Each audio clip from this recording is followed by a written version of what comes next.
Today's interview on the Wildcats Network is only possible through the support of Team Steve Lamani at Realty One Group. Team Steve Lamani at Realty One Group offers unparalleled knowledge of the Westmoreland real estate market. Whether you're a first-time buyer or a seasoned seller, Steve Lamani at Realty One Group is here to guide you every step of the way. Give the team a call at 724-972-1543 or via email at steve@teamlamani.com. Thank you, Steve Lamani, for your generous support of the Wildcats Network. Welcome back to the Wildcats Network, as I'm now joined by Greater Latrobe Lady Wildcat head coach MacKenzie Livingston ahead of their game tonight against the McKeesport Tigers. And Coach, you lost on Monday against Penn Trafford, a really good Penn Trafford team, unbeaten in 5A.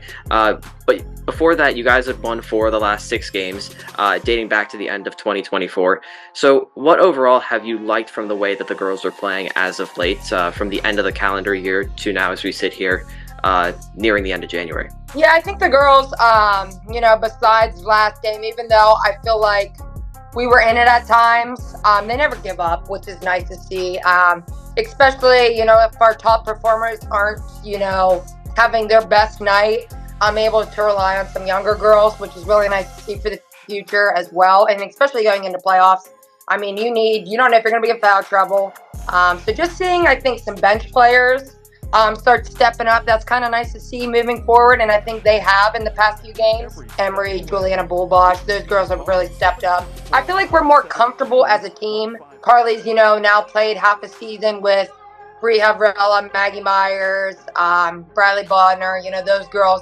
So I feel like they're starting to gel a little bit better. So that's nice to see, especially going into the second half here. And those 2 games, the outliers, Indiana and Penn Trafford, there were games that you mentioned. The girls didn't quit. You were right in there till the end. But the fourth quarters really hurt you guys in those games. Just couldn't get over those humps. How much can you take away from those close losses against, again, good teams that you played, while also potentially using that as a learning experience further in the future? Yeah, so I told the girls, I said, pretty much from here on out, you got to take every game like a playoff game. You're not given a spot in playoffs. It could be one or dime. So they got to treat, going into tonight, McKeesport, as a playoff game. So we've got to figure out how to get over those fourth quarter lumps there. Like I told them, we're like almost a beach wave right now. We'll have our highs, our lows, and then we'll have a really high like we did first quarter against Indiana or third quarter against PT. But then we kind of go back down. So we've got to figure out a way to play full 4 quarters of basketball. So I said, you gotta, especially yesterday in practice, I told the girls, it's got to be a playoff mindset from here on out, going into the second half of the season. And effort all 4 quarters. We can't just have one quarter where we're all giving it our all.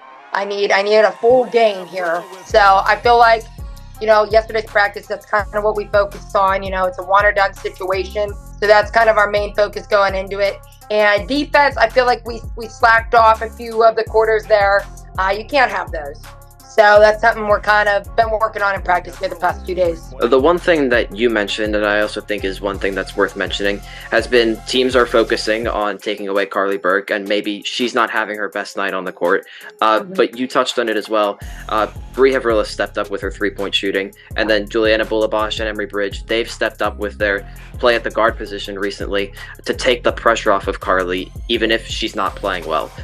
What have you noticed from that aspect as far as playing complementary basketball from the girls, in addition to kind of helping Carly in that sense? Yeah, no, teams are, of course, going to want to take away Carly. I mean, she can shoot the lights out if you let her open. But I think what she's been doing really great is she's trying to get other girls involved.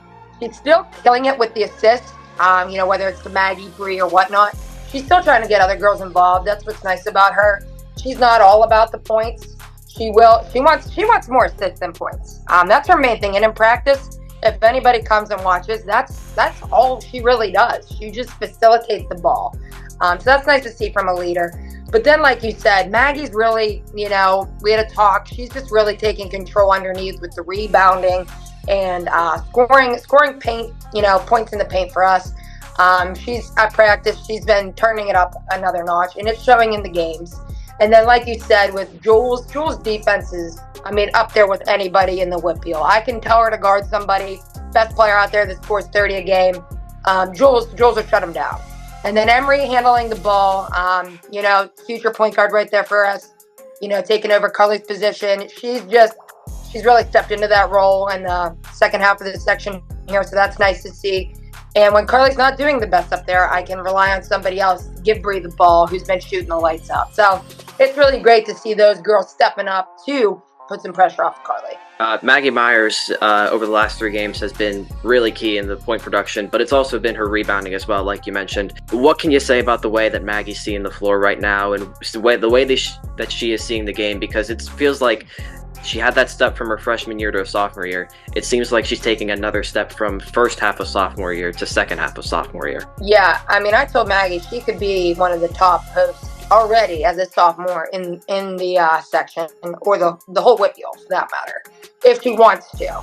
And I think after we had that talk, she's really turned it up another notch. And we've known what she's been capable of from the beginning of the year, even to the end of last year. We saw the capabilities, and when she gives it her 100, like we practice with the girls. I leave with bruises for Maggie. I mean, she is a strong individual. So when she goes at her 100, I mean, you got to watch out.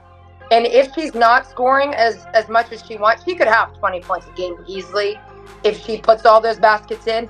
But she's going after the rebounds, even if she misses it. And that's nice to see from a young kid like that. Just her effort all around the rim. She's fouling girls out left and right. So that's something positive from a sophomore already. Tonight, you guys face off against the McKeesport Tigers on senior night tonight.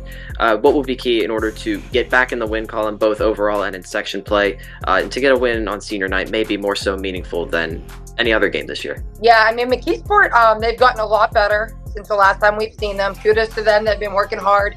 New coach, young team. So it's not going to be easy. I know they like to play the zone, so we got to just work the ball. Quick ball movement, get our shots off. If they're not going in for us, we got to crash the boards hard. And we got to stop a few of their shooters. They got some shooters that can, shoot the lights out if they're open. So we got to make sure we stay on them. But I'd really like to get this win for our 3 seniors. Me just being my second year in, the leadership that those 3 provide is phenomenal. So what this would mean to get a win for them on their home court senior night, I mean, it'd be huge. Those girls deserve it. They've put in the work since I've been here from day one. So I would just like to get a nice, solid win for them. Coach Livingston, thank you and best of luck against McKeesport. Thank you. I appreciate it. See you guys.